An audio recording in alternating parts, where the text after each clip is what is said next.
There is something to be said about cooking outdoors.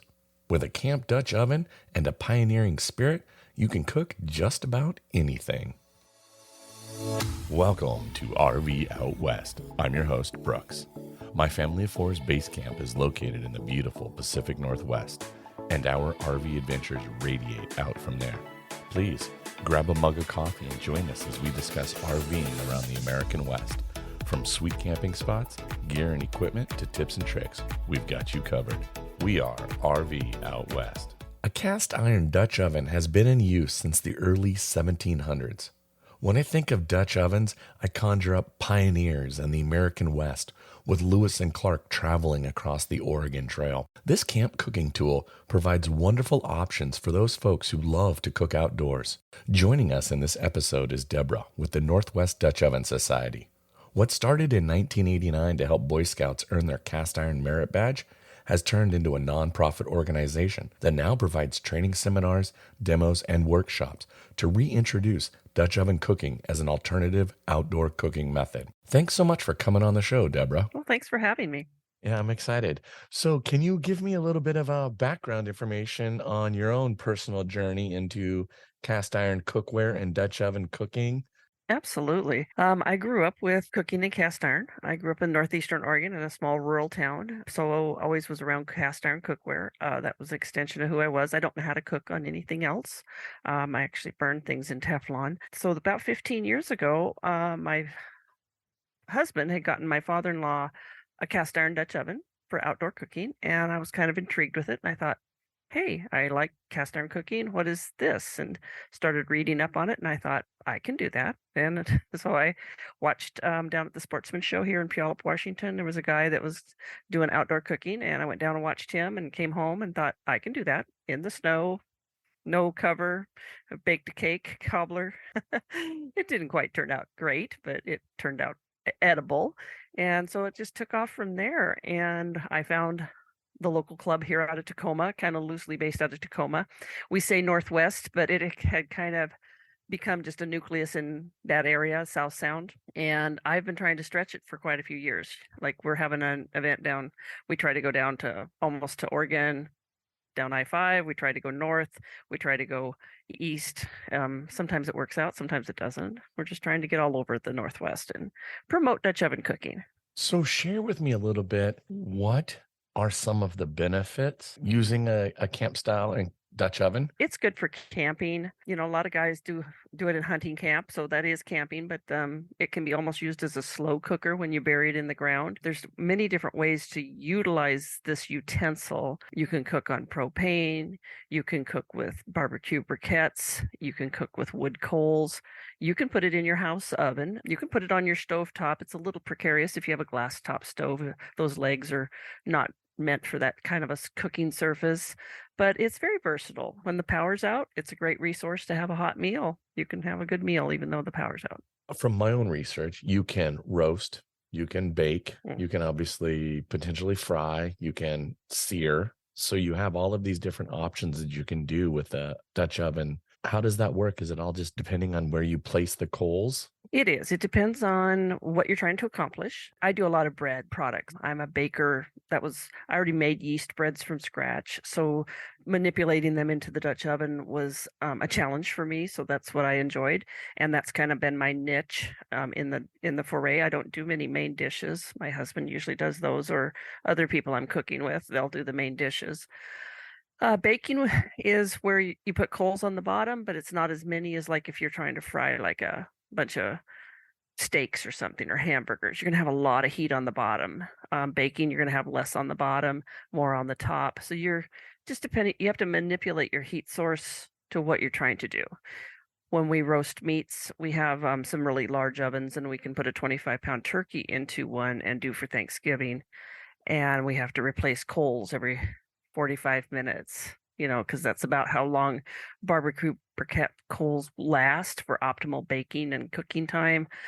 If you're doing natural wood, firewood, and burning it down, it's very subjective. It's doable, obviously, because that's the way they did on the Oregon Trail, and they did on the cattle drives, use the Dutch ovens in that capacity. So Just depends on what you're doing with it. So give me, what would you say is the good introductory like recipe or something for somebody who's just starting out to set them up for the greatest success? We always suggest a dump cakes or dump cobblers.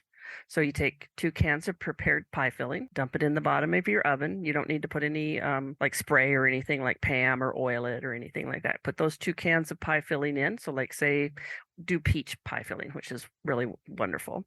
You take a dry white cake mix or yellow cake mix. You sprinkle it on dry. And when I teach out at like sportsman shows and stuff, I'll say use a 12-ounce can of lemon lime soda, like a 7-Up or Sprite, and you pour it over the top of that dry cake mix. You don't mix it, and then you can heat it top and bottom. There's probably about 10 coals. Like if you have a 12-inch oven, 12-inch oven's like your average sized oven that people start out with. And so you have about 10 coals underneath. You just want to get that fruit filling bubbling, and it bubbles up through the cake mix and into the water, and the water kind of, or the Sprite, which is kind of your watery substance, something liquid, bubbles down through, makes a nice crisp crust, and it's pretty hard to fail that unless you put a lot of heat underneath and burn your pie filling, because it does have a lot of sugar in it. So then there's coals on the top, which also helps bake from the top environments. Does that make sense? Absolutely. So with a 12-inch Dutch, Mm-hmm. how many, you're saying 10 coals on the bottom, and how many coals do you do on top? And then how long cook time? About 20 coals on the top. When we first start out, a lot of people like to count coals because they're trying to calculate what the heat is going to be. Like they're trying to get like a 350-degree oven to bake a cobbler. I don't count coals anymore. You kind of get a feel for it. So I'd say 10 underneath, 20 on the top. There are formulas people use: 2 up, 2 down. 2 up means you take the size of the oven, which is a 12-inch oven, a number 12. You take 2 off the bottom and put it to the top. So you would have 10 underneath and 14 on the top. But it doesn't always work because you've got weather to deal with, humidity, the wind might be blowing. And a lot of those things are meant for 70-degree ambient weather, perfection. So depending on what you're needing, if you need a 400-degree oven to roast meat and sear meat, you're going to have a lot of coals underneath to get that bottom oven hot. You're not going to use any on the top because you're not using the top heat to sear that meat. So just depends on what you're doing. You share with us about a meal that just backfired and didn't go as planned. I hope this doesn't sound bad, but my husband and I asked him, well, did we have something that really epically failed? Yeah. We really can't think of anything that epically failed. We've had times where we've burnt our food, but it's always been edible, or we got it a little too, like my bread rose too close to the surface of the pot, and so it burnt on the top. I just can't think of anything. We've had fruit cobblers get a little too overdone on the bottom because they stuck, because we had a concentration of heat in the center, so it was a little bit, and you just kind of eat around that. But I don't think anything has ever epically failed. Well, that actually speaks a lot of volumes that a Dutch oven, I feel like for some it looks very intimidating. In actuality, it sounds like it's extremely forgiving. It is yes. It's the baking is probably the hardest thing. And like, it's like when you check the oven, you keep peeking, you lose heat. That happens when you lift the lid and look inside the Dutch oven to see what your dish is doing. But it's okay until you kind of get a feel for what that dish is going to be like every time you cook, for consistency. When we would compete, we used to replicate that dish day after day. We'd practice a couple times on a weekend, replicating that dish. So we knew what it was going to do with this many coals, with this much time. So it kind of, you get a feel for it. It's like I said, we don't count coals anymore, but there's nothing wrong with that either. If you're getting started, you got to have a comfort zone. Let's talk a little bit about cast iron care. I myself am a bit of a cast iron junkie and have for the last decade. That's all I'm using. I am too. If your pan is very well seasoned, it's low maintenance. It's scrub it out with a little bit of hot water. Yesterday, my husband actually burnt in the oven. He burnt his brisket. It got a little crunchy on the side in the enamel pot. I put it back on the stove with water, boiled it out a little bit, used a wood paddle to scrape that, came right off. In your regular black seasoned pots, as we call them, if it's well seasoned, just a little bit of water, heat it up, and we use a nylon scrubby, something abrasive like a Brillo pad or a grill brush or something. It's going to be too harsh on it. It's going to chip off your seasoning. But if you do that, cast iron is forgiving and you just start over. I just did that. So this last summer, we were driving across country, and on the way back, we made it to the Lodge Factory Outlet in Oh, South very Pittsburgh, nice. Tennessee. That's on my bucket list. I picked up a factory second 12-inch outdoor Dutch oven, but it was pre-seasoned. And so I would run my fingers over the inside of it, and it really wasn't smooth, and basically stripped all the pre-seasoning off and really got it back down to smooth. And now I've just completely re-seasoned it all. Some people do have some really good luck with grinding them down.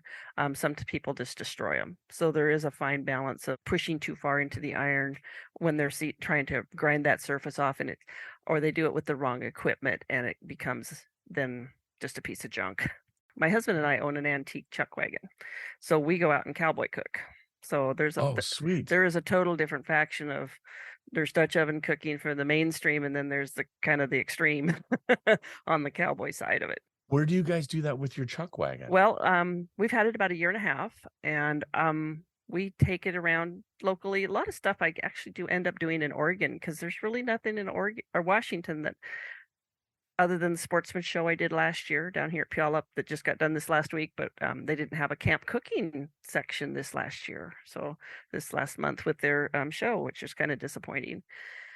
But we'll have our wagon out. We're going to probably take it out to like the local Grange down here because we're about a mile from a local Grange that I belong to. And they have a huge parking lot. So, because it's 12 feet long and it's got a trailer and it's got, 10 feet of door that comes down that it rolls out of. And it's kind of Are fun. you doing like outdoor cooking classes, or is it more like I'm going to say an old school food truck idea where you're just prepping and selling food?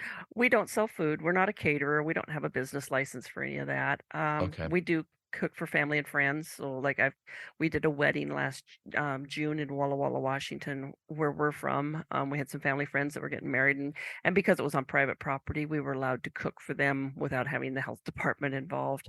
When we do the sportsman shows down here, I had my chuck wagon down at the sportsman's show last February. And March, I went down to Redmond, Oregon, and did the show. And we have to have a health permit to be able to pass out samples to the public. But we end up just doing donations, and a lot of times we're paid for that to come down. They pay for our food and our permit, and then we work for 5 days, and we don't make any money at it. It's just a lot of fun. It's just a hobby. Well, this is a good segue. Can you share with us about a memorable campfire that you've experienced? Well, we go camping as a group, our Northwest Dutch Oven Society. We camp as a group a couple times through the summer, and it's just a food coma weekend. We are trying dishes out on each other, trying to manipulate the Dutch oven. We do pizzas, and we actually cook the pizzas inverted. The ovens are upside down with the little camp legs poking up towards the ceiling or towards the sky, and using that as a different style. I have ovens that don't have legs, and we push the limit on how can we cook with those cast iron utensils out in a camping experience. But I think the biggest thing is we have a guy, and he was our past president. He just passed away last year, and he did a 14-inch cinnamon roll in a 14-inch Dutch oven. It's one large cinnamon roll. It was phenomenal. That sounds amazing. It is so good. So I think out of the Dutch oven, I think my favorite is cinnamon rolls. And and sometimes I cheat and I get like Rhodes rolls out of the freezer case and bake them in my little oven. It's a quick thing, especially when you're camping. It's you don't want to make yeast bread from scratch, but sometimes I do. That's amazing. Yeah. With regards to Dutch oven cooking, what would you say is the biggest kind of lesson that you learned? Oh, what lesson would I have learned? I think patience. It's lessons, patience. I get in a hurry. I'm trying to get my coals going. I'm trying to get everything executed and perfection and trying to get it out all on time. And if we're all doing a meal together, people come in and cook at different paces, if you will. So this guy over here is like, oh, I'm not in a hurry to get my vegetables chopped for my stew. And I'm going, you got to get done. You got to get done. So it's taught me a little bit of patience, and that you can probably always have something edible to come out of the Dutch oven. Even if you think it's going to fail, it might not be all the way done in the center. Well, we'll just eat around that and keep it cooking. Okay, well, we talked a little bit about the Northwest Dutch Oven Society, but can you share with us how it started and kind of what's the mission and goal and how Sure. many gatherings happen and that kind of information? Absolutely. The club actually started in 1989. There was some Scout masters, and Dutch oven cooking is big in Boy Scouts, I guess, and Girl Scouts. And I think they even have a badge that you have to earn. So they were teaching leaders, Boy Scout leaders, how to Dutch oven cook for their students, the Scouts. And so someone got wind of that in the public and said, "Hey, we want you to teach us. We're not in Scouts, but we want to learn also how to cook in Dutch ovens." And so they started this little club in 1989, and it's been going for all this time. It was a lot bigger. Right now it's kind of small, but we just go out and try to do once a month an event of something. Either it could be a public event, like we call them dogs, Dutch oven gatherings. So DOG, they're dogs. So we'll have a dog once a month, and it's just basically a potluck. Everybody takes their gear, loads up their truck, gets to the place, unloads, and it's all this like kind of like get back and it all falls out. There's tables and there's easy ups and there's pots and there's ingredients and there's the cooler with, drinks in it and what all we need to be self-sufficient and everything, and everybody comes and cooks, and then we have a potluck, and socialize. And there's where we try to bring dishes that we don't try to cook the same thing, but we have a few people that's their comfort level. That's all they cook is the same dish every time. They're always good. It's always welcomed, and we like that. Sometimes we go out, like I said, we've been at Cabela's. It's been since pre-COVID, they've not invited us back. I'm not sure what, Bass Pro, trying to get out to the public. We've done some sportsman shows that shut down this year with them not doing a camp cooking environment. We do private classes. So, like, say, sometimes the Dutch Oven Society, they'll call and someone will say, "Hey, I saw you at the show. I want you to come out and cook for my family." And we're like, "Okay, this many people, we'll provide the food or you buy the food and we'll come out and cook." And then they donate something to the society. We don't keep any of that money for ourselves. Nobody personal gains off of it. And at the end of the year, we go, "Hey, we got so much money in the bank account. Let's give it to a charity."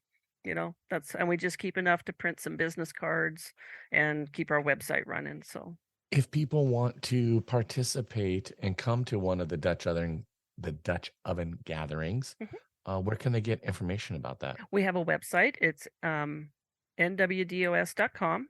We have a Facebook page, Northwest Dutch Oven Society. We have a little YouTube channel, and I've got some videos on there, but I was looking at one today and it's like we need to redo some stuff on there, but that's okay.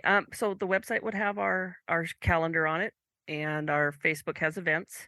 So you can find that. Everything's open to the public. So if we post it, it's a public event and you see it on our Facebook group and it's an event, you're welcome to come. And there's no cost. We just want you to come. And a lot of times we'll tell people, "Hey, if you want to come and you don't want to cook, you just want to come and participate, just bring something for the potluck, bag of chips, bottle of water, something to share and be a part of it. And if you want to cook, but you don't have a pot, tell us what you're going to try to make and what size of oven you need. We'll bring extra ovens. I have 45 Dutch ovens in my garage that I use, varying sizes from a number 5, which is a really small individual size. I have one in my house that's 22 inches wide and weighs 160 pounds empty. That's a beast. We cook big pots of chili in that for like events and stuff. So, we don't always take that everywhere. So we have stuff available if anybody needs it. All the gear will help you cook. We'll help you figure out your coals. We like a challenge. We like to talk to people about it. Well, I'm definitely going to make it down. I would like to ask, is there anything that we haven't covered that maybe we should? Getting started with Dutch oven cooking can be a little overwhelming with looking at all the gear, and you're thinking, "Oh my gosh, I need a table and I need a Dutch oven and I need, tongs and I need lid lifters and I need all these things." We kind of teach when we do teach, we come out with an old school kind of method. There are tables professionally made by Lodge or Camp Chef, which is like the two big suppliers that provide camp ovens. There's other brands and stuff, but those are like probably the most mass produced ones. Tables are steel tables. We have guys that have custom welded their tables if that's what you're into. But you just need a cooking surface that's not going to flame up and catch something on fire. So like if you're in a park or an area in a gravel lot that's got like a lot of pine needles or something, you don't want to catch that on fire. Kind of not our goal. It's kind of cooked food, not the property. So I would say what I take is I take an old milk crate, a metal milk crate, and I put an old cookie sheet on it. I can set my Dutch oven on that. That's a fireproof table. So you don't need a $130 Camp Chef table to cook on for the first time, because I had a friend buy all of the equipment. He bought everything, used it once, and it sat in his garage. And it was a huge investment. And then he was disappointed that he didn't use it. So I tell people, don't do that. Buy you an oven that's going to fit like your family for one dish.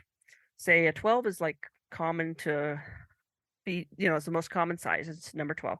Feeds 4 to 6 people, depending on what you're cooking in it. Like if it's a casserole or a soup, it's going to obviously feed 6 to maybe even 8.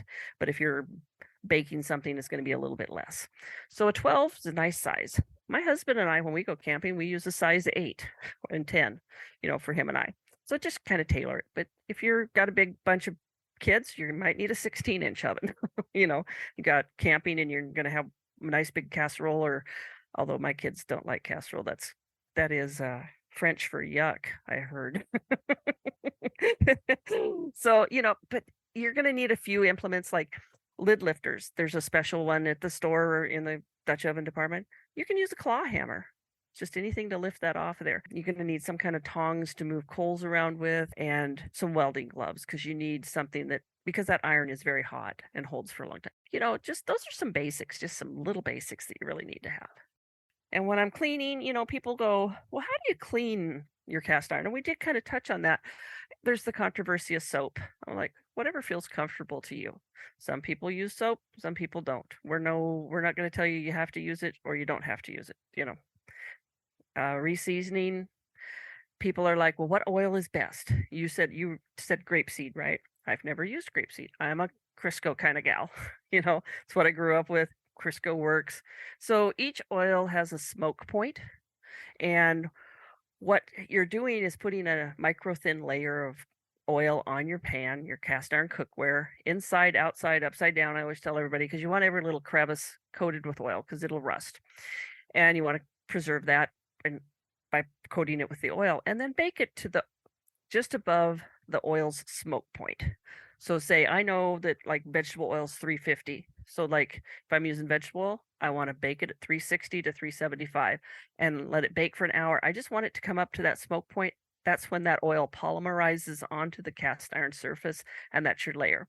Can't get the oil too thick, or then you get those little sticky spots. And I think that's what happens to people, and they get real frustrated with that. And then they're like, this is junk, and it's in the thrift store bin or it's in the trash bin, because they get frustrated with it.